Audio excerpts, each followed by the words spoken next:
whether the team is performing clean or unsightly. We'll cover it all here on Washington Football Nightly. I, of course, am your host, Louie T. Thank you for joining me. Let's get to tonight's lead story. Man, last night was epic.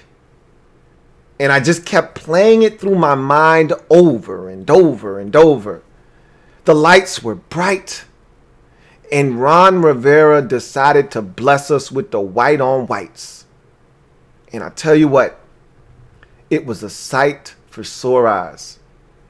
Man, I had on all white going into the game, and I didn't know that we were going to get blessed with uniforms that we've been asking for over a decade. Haven't seen these white on white since either 07 or 08. Once Bruce Allen got here, the white on whites were dead in 09 when he got here. So we haven't seen these things in over a decade. And we've been begging for them, asking for them, pleading for them. Color Rush is back. Are we going to wear the white on whites? Hell no. Ron understood what they meant to us. And we'll talk more about that when we talk about Ron Rivera's Zoom call from today. It was damn near 30 minutes long, so he had a lot to say. So we'll jump into that a little bit later on in the show. But to get the white on whites and to do what the fellas did in the white on whites, they're so precious to us. They were so clean. Those boys were so clean. You couldn't take a dirty L in those. You had to go out and represent in the all whites. And they did. Boy, did they ever. And what they officially did was they told us, get ready tonight. We're gonna make this a night to remember. They made it a hell of a night to remember. After that game was done, I sat there after the 49ers Bills game was done, and after I finished that live stream, I still was amped. I was too amped to go to sleep. And I sat and I thought to myself, why does this feel so big? It's a regular season game. You're 5-7. Why does this feel so big? Why are you making such a big deal out of this? And I hate to be one of those guys that in the moment, everything's the latest and the greatest. Oh man, that's the greatest thing we've ever seen. I don't like being that guy. But that was the biggest win for this organization, for this fan base. And I can't speak for you. I'm just going to say this is the biggest win since ... And I'll let you fill in your own blank. For me, this is the biggest win since the 2015 road victory in Week 16 versus the Philadelphia Eagles to clinch the division. This is the biggest win since then. Think about that for a second. This is the biggest win. We're 5-7, and this is the biggest win in 5 years. Let that sink in. Just thinking about it from that context lets you know how downtrodden of a franchise we've been. We deserved last night. And I told you that in a moment. We deserved last night. Don't feel bad for feeling jubilant, for feeling like we won something of substance. Because we did. And then somebody pointed something else out to me in the MOBB last night. Shout out to everybody in the MOBB. It was live last night. Stand up, we in the building, as always. And I put a new poll up for the MOBB. We'll talk about that a little bit later on in the show. But anyway, somebody in the MOBB said, hey, Louie, I was watching ESPN. And you know what they said? They said it was the first time Washington's beat a team with double-digit wins since 2007. I said, that can't be. I don't believe you. So I went and did some homework. And I didn't even have to go look it up. It's all up here. It's all up here. All of that shit is all stored up here. Got a lot of RAM up there. And it's filled with a bunch of Redskins and Washington football team useless information. So I went through the catalog in my head. And I said, okay, 07, last run of Gibbs 2.0. Got hot at the end of the season after Sean Taylor's death. Got Todd Collins in there. Got hot and went to the playoffs. 2008, he bowed out. And Jim Zorn took over. We were 6-2, and then we finished up the season 8-8. We didn't beat anybody of substance in that season. Not anybody with double-digit wins, at least, at the end of the season. And you know what that's an indictment of, and we'll talk about that in a second. Let me just continue on down this road. 2009, we were horrible. Jim Zorn was complying that year. They wanted him to quit. He wouldn't quit. It was a terrible year. 2010, Shanahan gets there, so does Bruce Allen. Bruce Allen actually came in December of 2009. Shanahan comes soon thereafter. We are terrible in that first year. We're terrible in the second year. That's the McNabb year. The McNabb year was actually 2010. We were horrible. And in 2011, we were tragic as well. And we sucked. And that was the John Beck year, obviously. Okay. And so that got us to a point where we could draft Robert Griffin III in 2012. But remember, we had to get hot. We were 3-6. We had to get hot, win 7 in a row just to get to 10-6 and win the division. However, we were beating other teams in this tragic division that year. We were beating Philadelphia and Dallas and the Giants. We beat Dallas twice in that stretch. So we weren't beating teams of substance. We weren't beating anybody that was really good. The Ravens were good that year. They ultimately won the Super Bowl. They weren't a double-digit team when we beat them, though. A double-digit win team at the time of the victory. So then you go to 2013. Horrible team that year. 2014. Much of the same. You hire Jay Gruden. Not a good football team in 2014. 2015. You win the division. Kirk Cousins gets hot. You like that. And again, didn't beat anybody of substance down the stretch. And remember, we were still not that good of a football team. We lost to Dallas with Matt Cassell at quarterback. Doesn't matter. Made it to the playoffs, won the division, whatnot, but it didn't beat anybody of substance. 2016, injuries. Weren't good a team down the stretch. 17, not a good team. 18, not a good team. 19, not a good team. Here we are at 2020.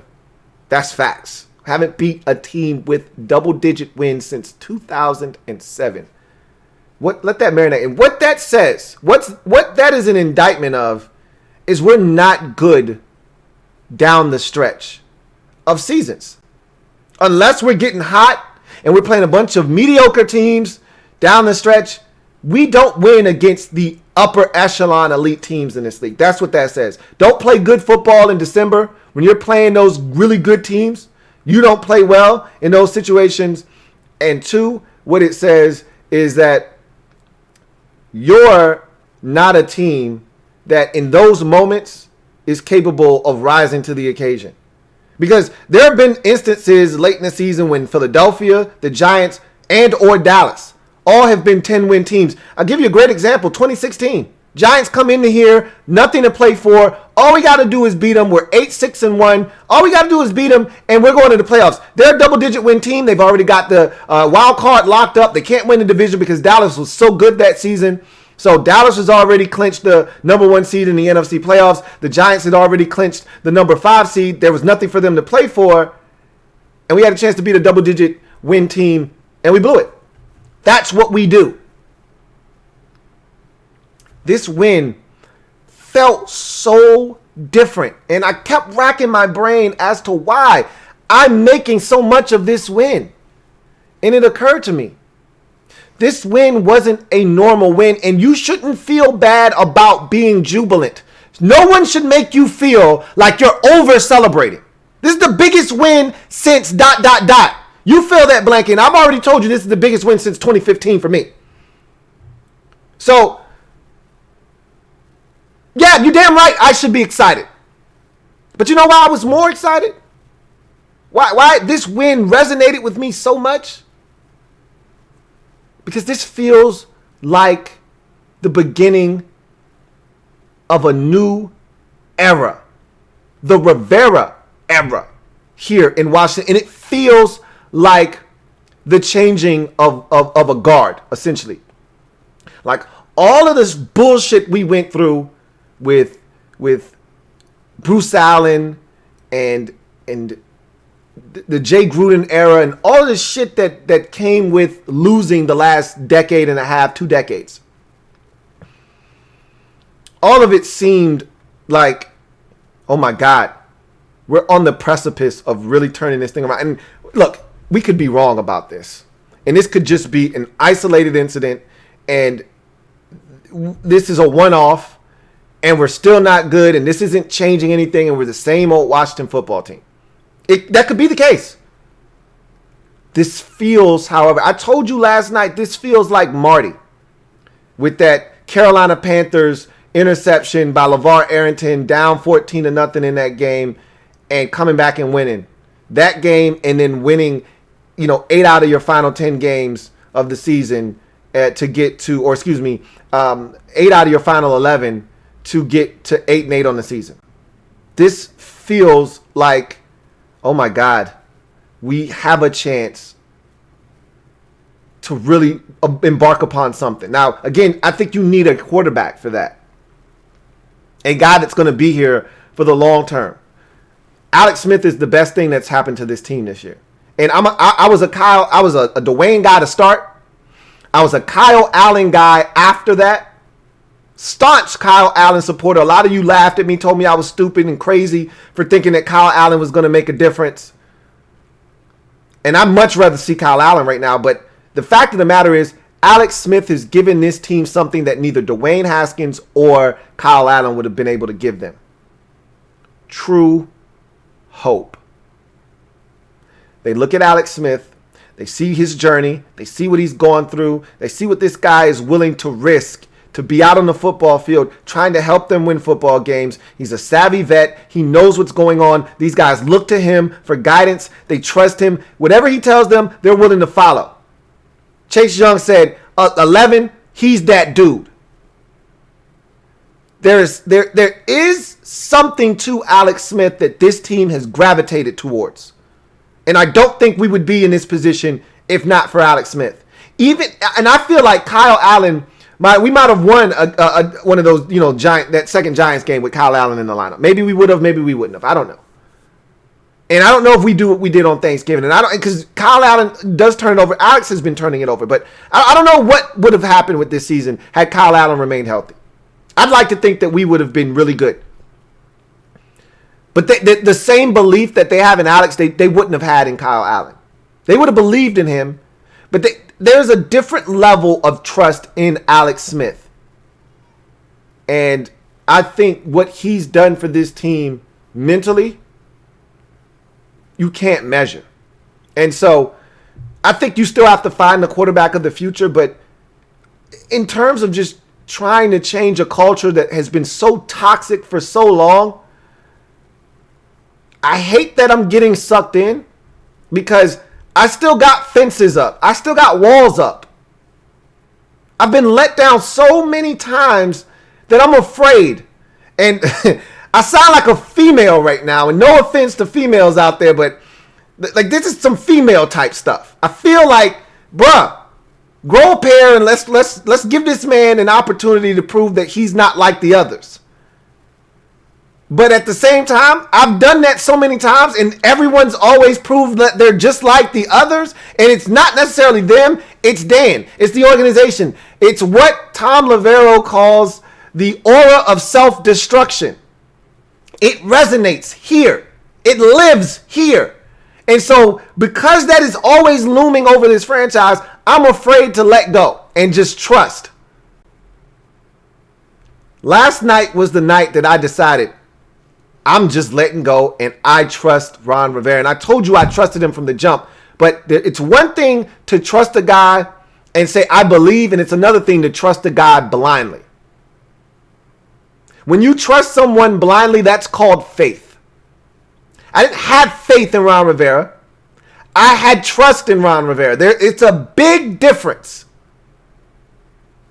When you trust somebody, you're still watching them out of the corner of your eye. Hey, I might trust you to pay me back my $20, but I still am in the back of my mind saying, hey man, don't forget about my $20.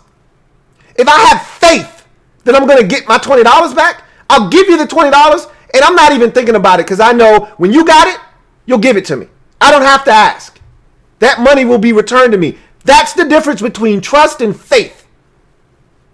I trusted Ron Rivera. Last night, he earned my faith. I think this is the beginning of something big. I don't want to overdo it, but we're seeing things here that we haven't seen in quite some time.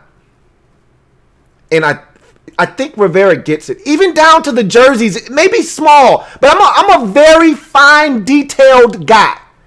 All right? It's the little things with me. He even gets it down to the uniforms. Let's get into this breakdown real quick of the game. And there are a lot of things that happen. I won't bog you down with the small, minute details of the football game. But there are a lot of things that stood out. I want to get to my keys to the game and see how we fared there. And then I'll talk about some little things that may have transpired in the game that I thought were big plays. And then we'll move on. So quickly, our defense versus the Steelers. I told you that was going to be the key to the game. And honestly, moving forward, that's how we're going to win games. That's the way we thought we were going to win games before the season started, was this defense is going to have to carry us. Well, they carried us last night. At times, it felt like out on a stretcher, but they carried us. So we started with the defense against the Steelers offense. And I said, come up and challenge Steelers receivers and tackle. I would say for the most part, we didn't do that all that great in this game. At best, we were marginal. We gave up a 3rd and 12. Kendall Fuller did, playing often soft, and allowed them to convert that. The 54-yard James Washington touchdown. That's a simple comeback to the outside that Kendall Fuller needs to make a tackle on. He misses. DeShazer Everett needs to make a tackle. Shays misses, and he's off to the races for a touchdown. Jimmy Moreland had a missed tackle, although I thought Jimmy played his ass off. He missed a tackle on an underneath route that led to a 3rd and short that the Steelers ultimately converted. I didn't think we were at our best tackling in the game. So we were solid, but nothing to write home about. Smother the Steelers' run game. I told you I had the ultimate disrespect for the Steelers' rushing attack. And I think the Steelers don't have any confidence in their rushing ability either. And I don't know if not having James Conner makes that big of a difference. Because I told you, he's trash to me. So I wasn't afraid of their rushing attack. And I don't think they had any confidence in their ability to run the football either. That's why when they got into crucial situations down by the goal line and they decided to throw it.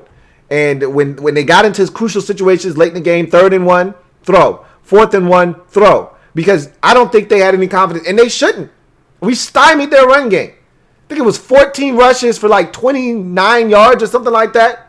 I told you, I would be disappointed if they rushed for more than 3 yards a carry. I said, they better rush for like 2.2 yards a carry or something like that.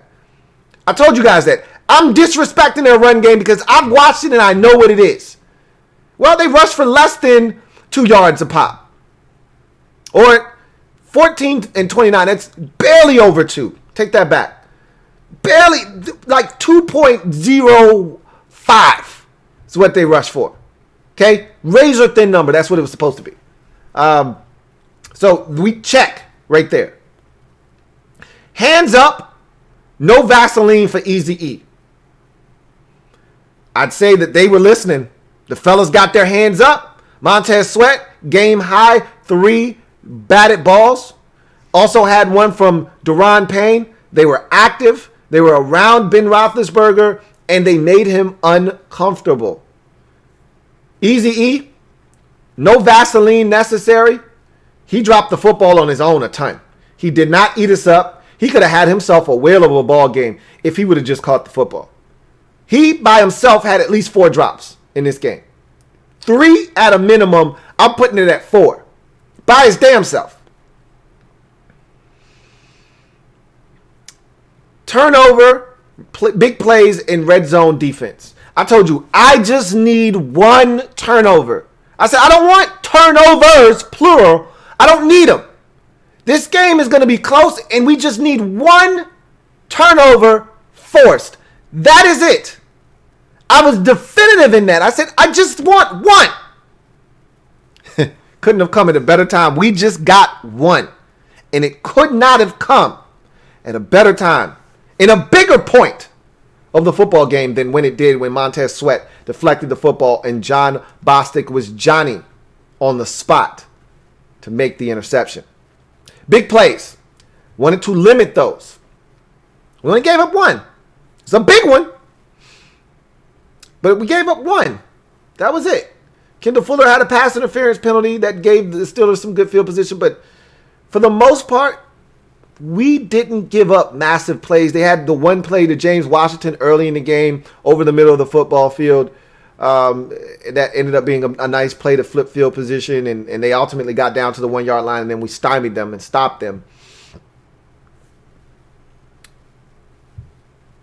I thought the defense was exceptional in this game. And red zone defense. It doesn't get much bigger than them essentially having 7 shots at the end zone and you telling them no, not today. Doesn't get much bigger than that. You stop them 3 times, you get a penalty on 3rd down, gives them a fresh set of downs, and they can't get in from the 1 yard line. Big play by Khaleke Hudson.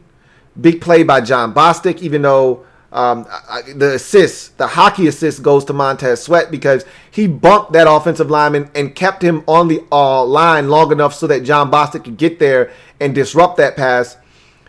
Big assist to Chase Young for the stop on 4th down. Total team effort. I thought the defense was tremendous. The biggest reason we won the game is because of the defense. They don't perform the way that they do because this offense was struggling the entire first half. And let's be honest, for much of the second half, the offense was struggling as well. If not for this defense and them putting the clamps on the Steelers early in the game to give us a shot, and then in the second half only surrendering 3 points, this isn't even a conversation that we're having about a Washington win right now. The defense was spectacular.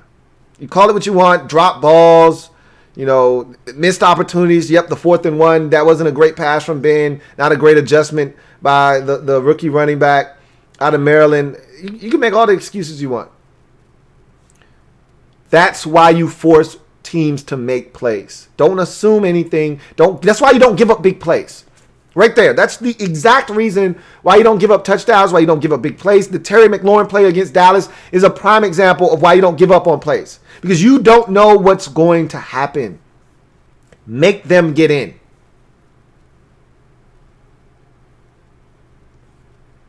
Get to the offense. Washington's O versus Pittsburgh's D. Stretch the field early. I did not think we did that enough. Because I knew the Steelers were going to disrespect us and they were going to treat us like they treated the Ravens last week. And they were going to come up and they were going to play everything underneath. And that's why early in the game, we couldn't get a goddamn thing off. Nothing was open underneath because they didn't respect our ability to stretch the football deeper. You know what they said?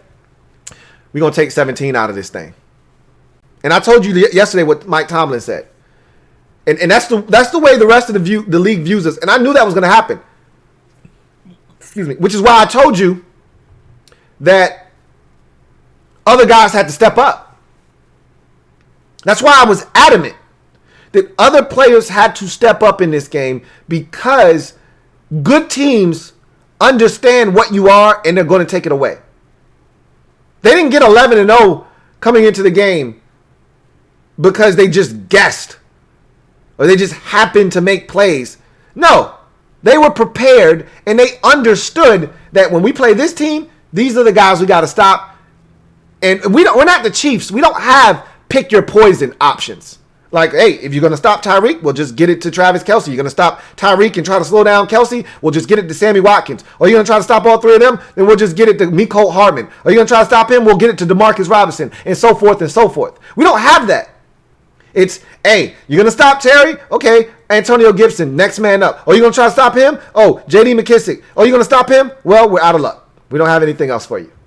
That's the way we're perceived. If Gibson doesn't have a big day, if McLaurin is slowed down, we got him. And that's why other guys needed to step up. And that's why I wanted to stretch the football field early. Take a shot to Cam Sims. Take a shot to Terry. And they did take a shot to Terry, but it took them until, I think it was the late stages of the second. It might have been even the third quarter when they finally took a shot to Terry down the field. They needed to loosen them up early.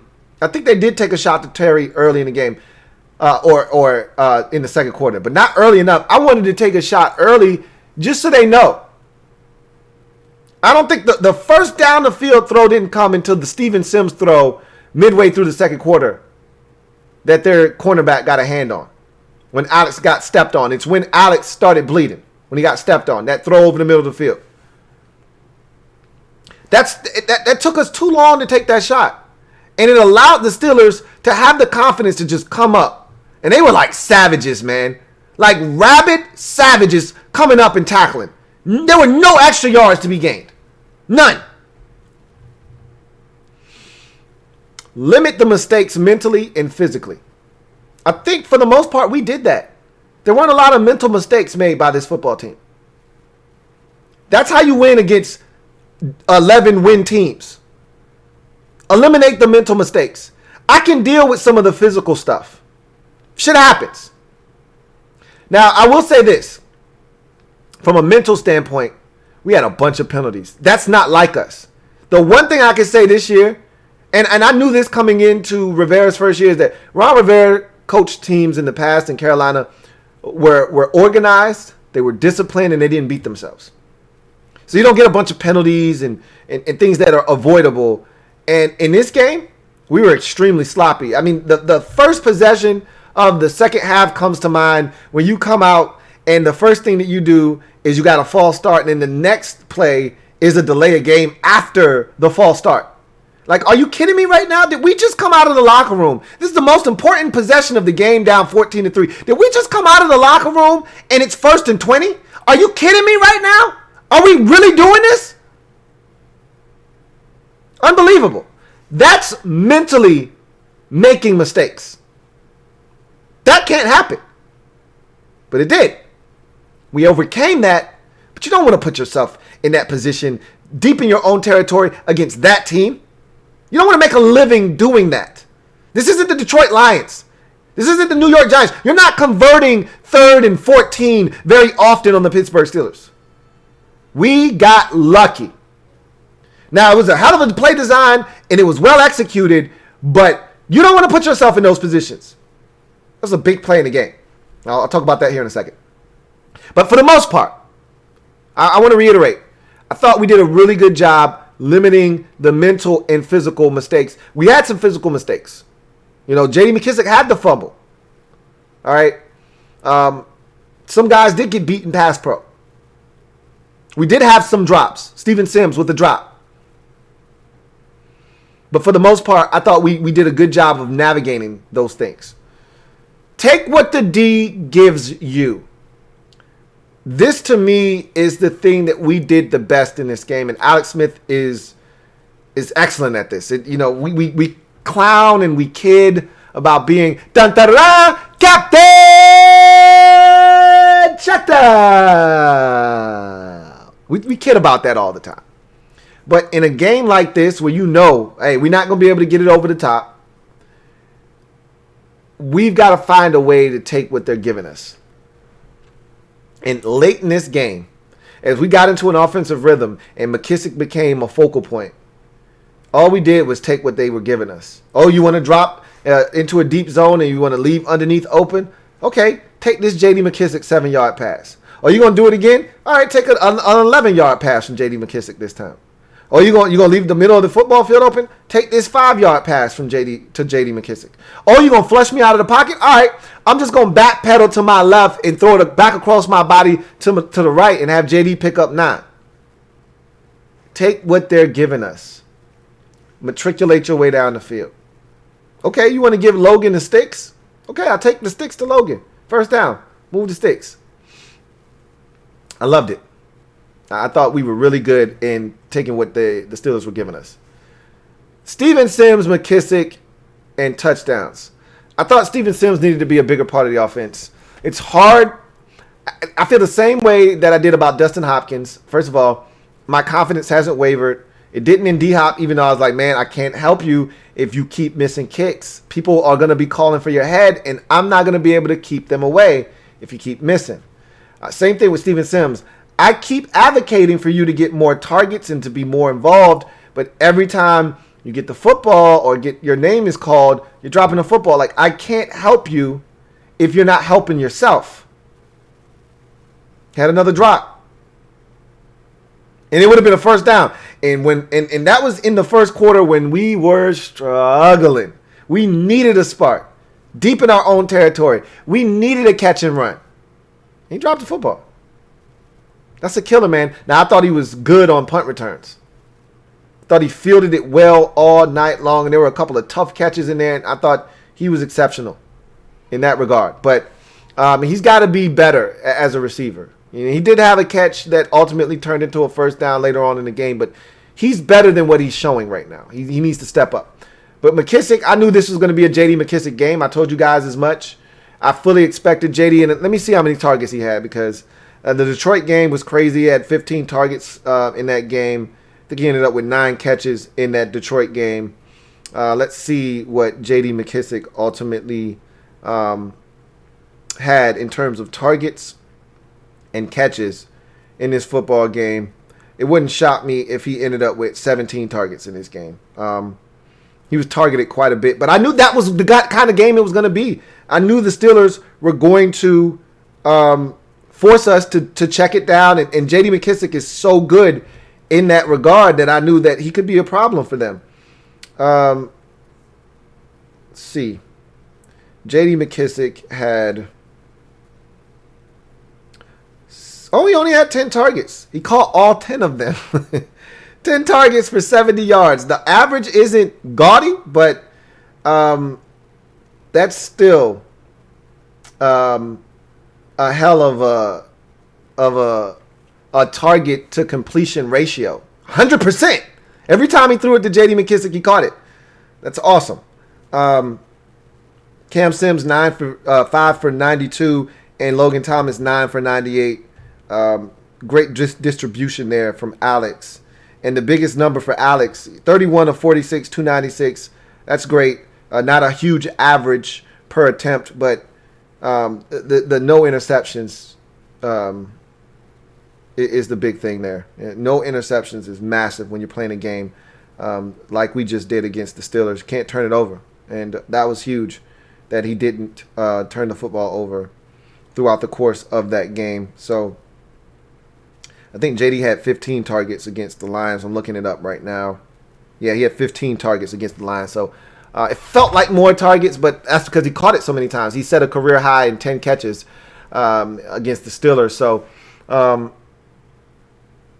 he stepped up. He did what I thought he was going to do. And I said we had to score touchdowns, couldn't settle for field goals. We did that for the most part. We got down there. Now, I must say, Scott Turner pissed me off, and I thought he actually called a hell of a game. Under the circumstances, you thought you were going to go in the game with Antonio Gibson. He gets hurt on the first possession. Everything changes. But we got down to the 1 yard line, and you want to throw it 3 times in a row? Oh, you want to talk about somebody hot. I was livid. Okay? Hot is not the right word. I mean, my breath was steaming like 400 degrees juvenile. All right? Hot. Flaming hot. Like, this guy right here deserves a Macho Man Randy Savage elbow drop from the top rope.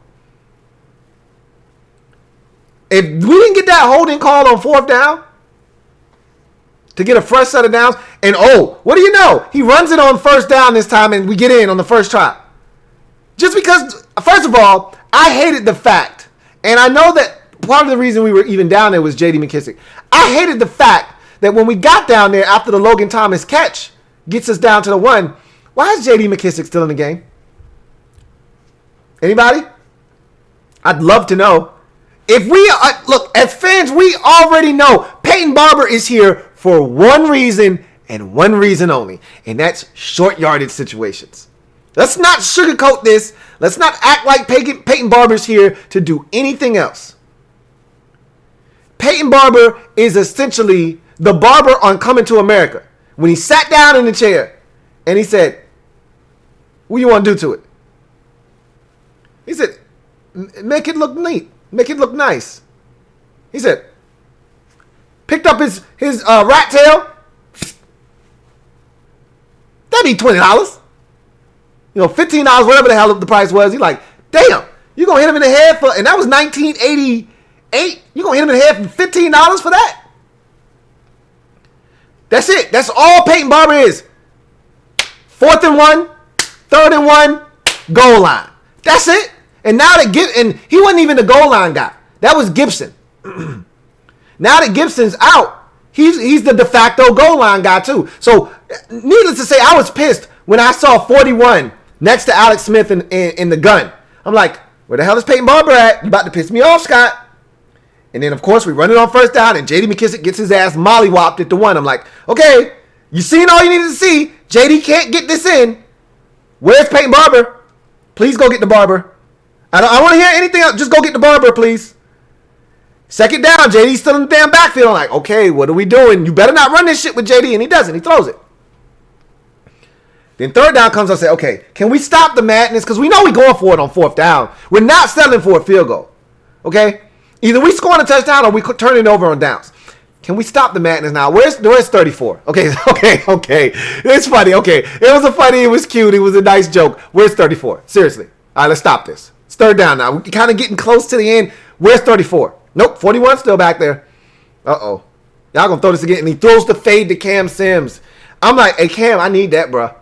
That's a hell of a throw by Alex. I need that, bruh. Catch the football. And he had been awesome to that point. I'm like, hey, I need it. Catch it. He didn't catch it. He caught it between his legs. If you want to be technical, sure, he caught it out of bounds between his legs. I needed him to catch that inbounds with his hands, not his knees. Okay? Anyway, now it's 4th down, and I'm like, you dirty bastard. Now you're going to try to bring Peyton Barber in and run it, and they know you're running it now. He's like, no, I'm not only am I not bringing in Peyton Barber, I'm not running it either. Well, really, 3 straight throws. That's the thing you're going to do here. So he does bring in Peyton Barber. And I'm like, you dirty bastard, you're going to run it now, and they know it's coming. Nope, he sends J.D. McKissick in motion, and then he comes back in short motion, and he's going back into the flats. And I don't know if he would have been open or not. But T.J. Watt yanks him, hooks him. Boy, that was a lifesaver. Because if he doesn't, I don't know if he's going to get across the field fast enough to where no defender's there to stop him from getting in the end zone. But it gives us a fresh set of downs. And when you know it, 1st down, here's Peyton Barber, give it to him, touchdown. I said, bro, you could have saved us all the heartache and angst if you would have just did that shit on 2nd down. That was one of those moments where I was like, Scott! Anyway, a lot of different plays in this game that were massive. You got the recovery on the fumble. That's the one thing, the one knock on JD is JD will put the shit on the carpet. We've seen him fumble countless times this season, okay? He's got to stop fumbling the ball. He's too valuable. He's going to touch it way too much. Got to stop fumbling. That would have lost us the game. That was the one thing we couldn't afford to do was turn it over. We were clean in this game. One turnover, we lose. Just one. That's why I said, if we could just get one from Pittsburgh, it's going to be that kind of game. That's why I said just one turnover. We just needed one. If we would have gave it away once, we would have lost. But he's exceptional. But that fumble was huge, and that recovery by Logan Thomas, massive. And it looked like T.J. Watt was going to take it. Force it, scoop it, and maybe even score it. And Logan got that thing. And you know what's ironic is that Logan was the guy that couldn't recover the fumble against the Giants. But I'd take this one over the one against the Giants. So that was a big one. How about Jeremy Sprinkle? Speaking of fumbles and tight ends not being able to recover them, how about Jeremy Sprinkle effing around and not recovering a fumble early in the ball game on a muffed punt by the Steelers? Are you serious right now? Like, I don't hate Jeremy Sprinkle like a lot of you do. That's not my thing. I don't hate players. Some players, I'd love them to be off of the team, but I don't have that kind of animosity or hate in my heart. I don't that doesn't serve a purpose for me. So I don't get worked up when Jeremy Sprinkle's in the game, but I do get annoyed with guys. Like at one point, I was extremely annoyed with John Bostic. There's no secret there. Jeremy Sprinkle is on that list now where I'm like, I'm pretty annoyed with you. I'm almost to the point now where I'm done with you. You can go. You can go now. Shut the door behind you. Like, he doesn't really serve a massive purpose for me. Obviously, he's still blocking in the run game. I guess that's the one thing that he's still doing. But as of right now, I look at him and I'm like, you just don't do anything for me. Recover the ball, bruh. What are we doing? There was no Steelers in sight. How do you not recover that fumble? Most people had given up on the play. Recover the damn ball. Would have changed everything early in the game. Anyway, back to the second half. Another big play in the game. That 4th and 1. First of all, the 3rd and 1. Kendall Fuller was not good in this game. And people were trashing him in the MOBB. Look, you're not going to have great games every week. But when we needed him to step up on that 3rd down and 1, he stepped up. Forced an incompletion. Made it 4th and 1. And Ron Rivera admitted this. He said, I effed up. And we were running guys on the field late. And they almost got us. John's out there one-on-one with the running back. And I'm like, oh, shit. They about to run a slant on John's ass. I thought they were running a slant. John thought they were running a slant. He was playing with inside leverage. And they ran a sluggo. Slant and go. And, man, was he open.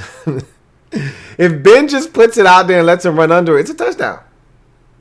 It's a touchdown. That would have been backbreaking. And everybody would have blamed John Bostic. And, honestly, it wouldn't have been all his fault. Yeah, he got beat, but the play call came in late. They were sending guys on the field late. He got out there late. It was a lot going on. Probably Rivera should have called a timeout, to be honest with you. But he didn't want to call a timeout because he didn't know what the late game situation was going to be, and he wanted all 3 of his timeouts available. I understand that, but there was no bigger play at the time of that snap than that play. You need to make sure everybody's on the same page. Because if they complete that, they get the touchdown, and it's 24-17. What difference does it make if you got 3 timeouts if you're down 7 now? Maybe it does, maybe it doesn't make a difference, but I'd much rather have them fail that and have 2 timeouts than have all 3 of my timeouts and they convert that. So that was a massive play in the game. But the biggest play of the game was definitely the Cam Sims one-handed catch, because without that, there is no go-ahead field goal. And there isn't the subsequent batted ball interception. Let's milk the clock and kick this last field goal to go up by 6 and force the Steelers to need a touchdown. None of those plays take place in the sequence that they take place if there is not first a Cam Sims one-handed grab. And that's a hell of a throw by Alex Smith. Man, was that a hell of a throw. Damn, this was such a good win, man. First time in over a decade. In 13 years, we beat a team with double-digit wins. Wow. That speaks volumes to just how inept we've been down the stretch in seasons and how inept we are against good opponents. I feel like that's about to change, though.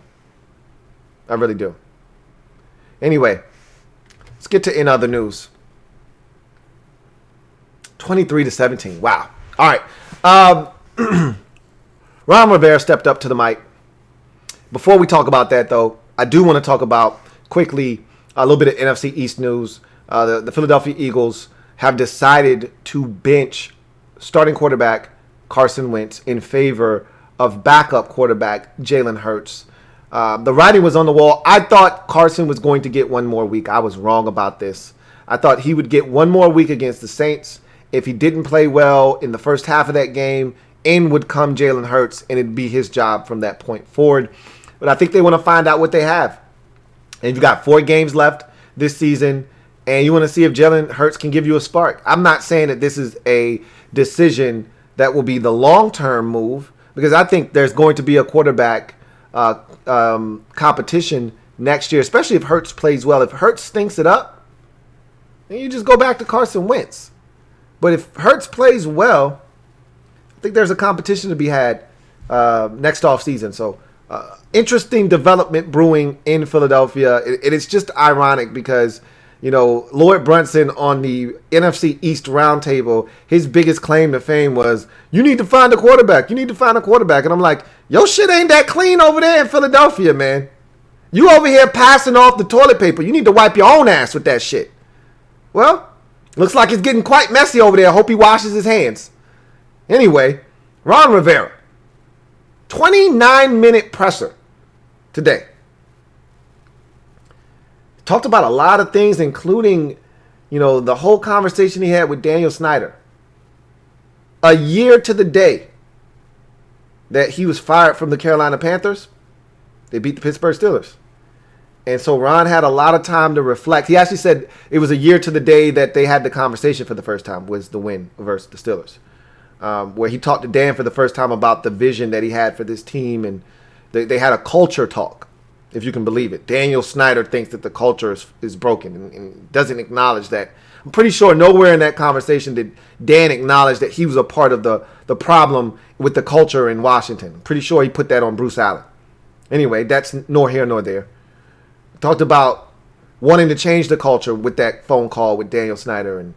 And he was sentimental. You could tell. It meant something to him. Winning this game. He talked about the white on whites. I can't state it enough, man. It was such a sight for sore eyes. One of the most beautiful sights were those white on whites, man. God, they were so good. And he said, yeah, when I first got here, I heard a lot about the white on whites, and I didn't know what they meant. But he said I knew they were clean because I loved them in Carolina when we would wear them, and we won some big games in Carolina with white on white. Well, this ain't Carolina white on white. It's not the same thing. Carolina white on whites, they're cool. It ain't this. There are only a select few teams that when they wear white on white, it looks as clean as us. The Saints, where they wear their white on whites with the gold letters, pretty damn clean. They're tough. But it ain't too many teams that wear white on white and you go, woo-wee! Look at them jerseys! You say it when you see us in white on white, though. With that burgundy and gold black backsplash. Just a splash of the burgundy, just a little touch of the gold. Ooh, you better watch yourself. And those boys were so clean. And Ron said, I knew that I couldn't just roll them out just any time just to roll them out. Because we were asking for them in week 1. Hey, Ron, why don't you bless us in week 1, man? This Eagles game is big. Right out of the gate. We want it. Ron was like, nah. Y'all good. Trust me. I hear y'all. He said, I was waiting for the right time, a big game. Doesn't get much bigger than this. Rolled it out in the right time. And you know what's crazy is, I wonder would he have warned them had this game been on Sunday. But because it was a Monday evening / night game, it had the feel of a primetime game. I wonder if that kind of factored into his decision making as to allowing us to be blessed with the white on whites. I don't know. But he talked about that. He talked about, changing the culture and that we're not there yet. And he's right. We still got a ways to go. But we're heading in the right direction. And he can sense that. There's still a lot of work to be done. And I love the fact that he's saying it. And you know what else I loved? The thing that I've been echoing and I've been telling you guys for the longest time. And finally, Ron is saying it because he hasn't said it enough. And he said it in the post-game victory speech, and he doubled down on that during his Zoom conference call where he said, look, I told the fellas, don't worry about what anybody else is doing. Just take care of what we got to take care of. And that's been my mantra since the beginning of time, and it'll be my mantra to the end of time. Don't worry about what anybody else is doing. Obviously, the division matters. No, don't be foolish. Okay, the division matters. What Dallas and the Giants and the Eagles are doing, it matters. We wouldn't be playing meaningful football if the Giants, Dallas, or Philadelphia were playing good football and were 9-3 or 8-4 right now. We wouldn't be playing meaningful football right now. Maybe we wouldn't, because now we're just one game out of the wild card, but you get what I'm saying. The reason we're here at 5-7 with a pulse is because when we were 2-7, we still had a pulse, which we wouldn't have had a pulse if the division wasn't where it was. I said all of that to say this. Don't rely, just like we just assumed, oh, Seattle's going to take care of the Giants for us. And if we beat the Steelers, we'll be in first place all by our lonesome. Well, we were wrong to make that assumption. And you know what happens when you assume. Don't assume, but you know what? Let's take it a step further. Don't worry about what the Giants are doing. If they went out, then they took care of business, and ain't a damn thing we could do about it, because when we had a chance to take care of business against them, we let them sweep us. Can't be mad. But you can't worry about what the Giants are doing, what the Eagles are doing, what the Cowboys are doing. You're in a position now where I feel like if you just continue to win, the Giants will stumble. I'm confident that they will get in their own way. Feel good about that. But that's not my concern. My concern is us. Tunnel vision. Laser-like focus on us. Took care of the Steelers. Now the 49ers are up. That's all I care about. Next team up on the schedule. So it'll be interesting to see how the players responded. Rivera said this, and I thought Rivera was on point today. Now, some of his answers were long-winded, obviously a 29-minute Zoom conference call. However, I thought his answers were on point today. Another one of those on-point answers was him essentially talking about his, and when he said, we haven't changed the culture yet, he said, I want to see how they respond to this success. That was another thing that I was looking for it after the Dallas game.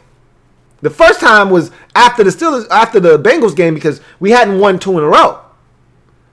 Well, the beauty of the Cincinnati win and the Dallas game was it was a quick turnaround. They didn't have time to soak up. And nobody was patting them on the back. You did what you were supposed to do. Joe Burrow got hurt. You did what you were supposed to do. Nobody was giving them credit for that. That's fine. The quick turnaround didn't allow them to really celebrate or be excited about it, anything. They had to turn around quickly and play Dallas on Thanksgiving. And, you get that ass thrashing 41-16 and you destroy them. And everyone's telling you, wow, that's impressive. You got a chance. Oh, all the models now are telling you should win the NFC East. You're the team to beat in the East now.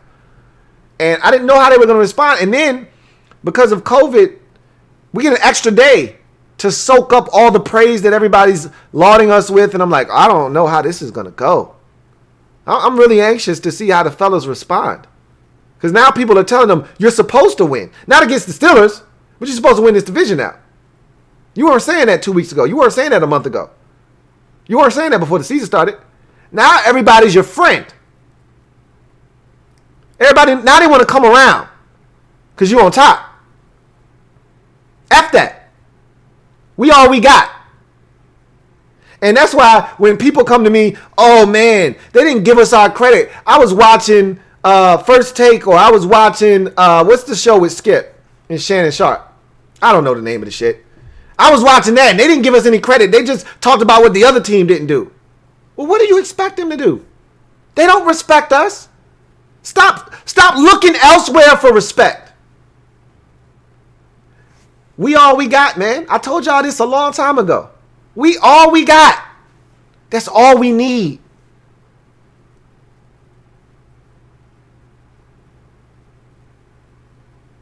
So,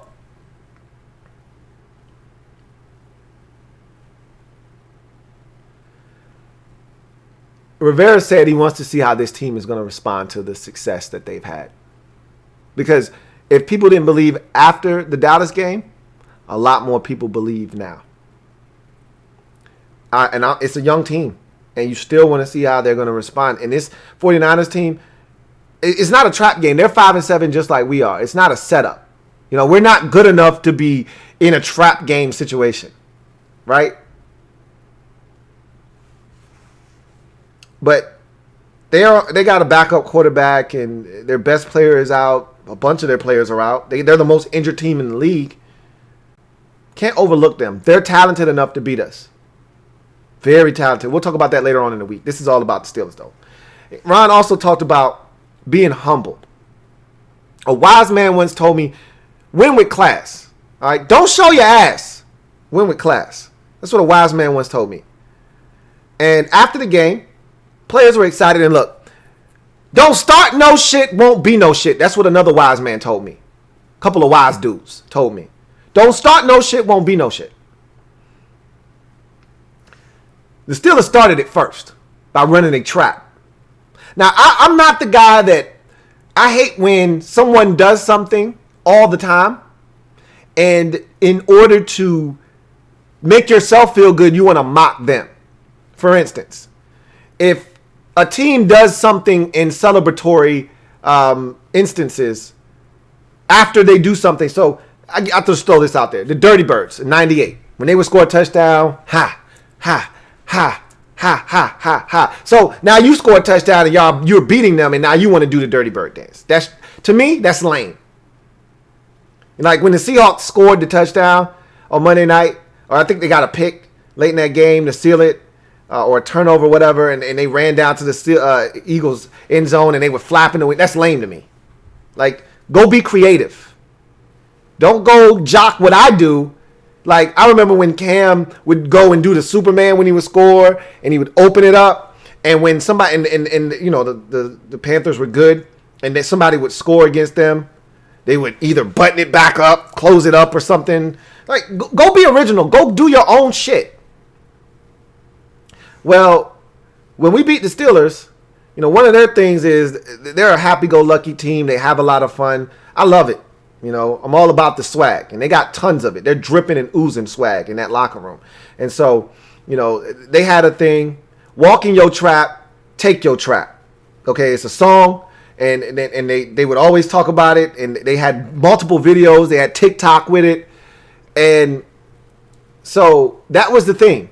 And when Stephon Tuitt came out of his mouth sideways, it started something.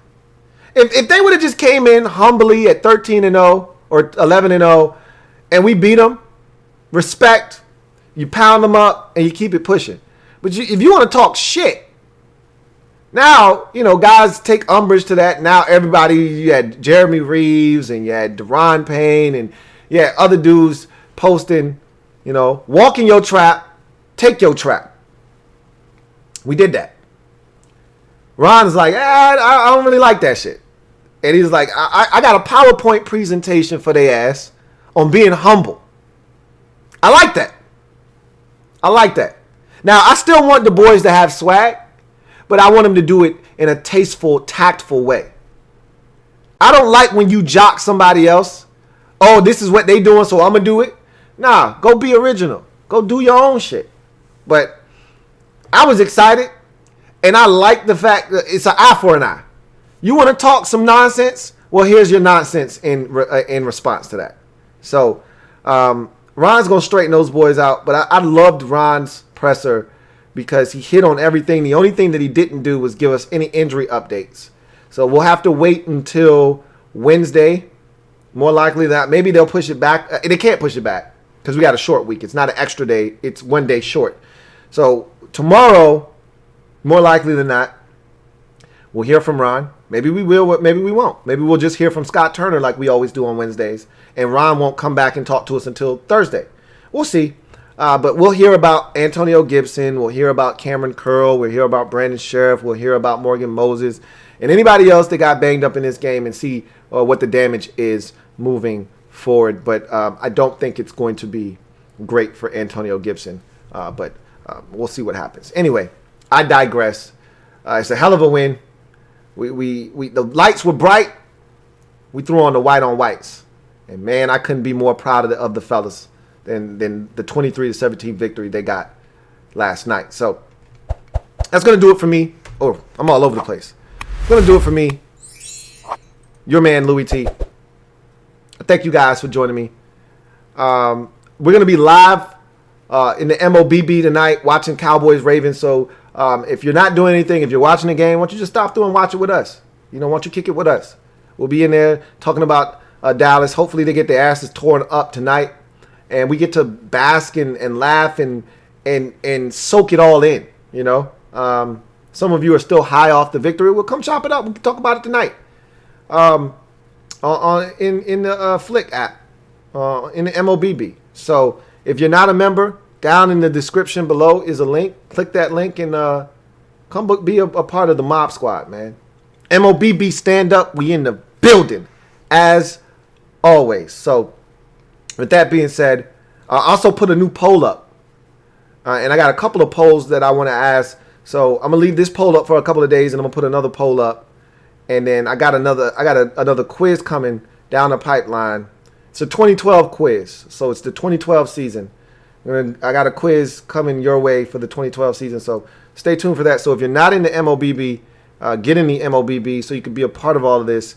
And I got some giveaways coming too. Somebody had asked me, man, can you do some giveaways? Yeah, I'm gonna do that. I'm gonna do some giveaways because I really appreciate you guys in the Mob Squad. I appreciate all of y'all, first and foremost, on YouTube, on the podcast, everywhere. All right. But I definitely want to do some giveaways in the MOBB. So y'all stay tuned for that as well. But anyway, I'm going to glide to the side, allow you to enjoy the rest of your evening. Got some Tuesday night football, so I don't want to step on your toes there. So I'll allow you to do what it is you need to do. I'm your man, Louie T. This has been Washington Football Nightly. If you haven't already done so, what are you waiting on? Subscribe to the LouieTeeNetwork for more great content. Turn on that notification bell so you don't miss a thing. And also hit that like button if you haven't already done that as well. I'm your man, Louie T. This has been Washington Football Nightly. I'll see you guys next time. Have a good one. Here comes the diesel. Here comes the diesel. There's the snap, hand to Riggins. Good hole. He's got the first down to the 40. He's gone. The 35, the 30, the 20.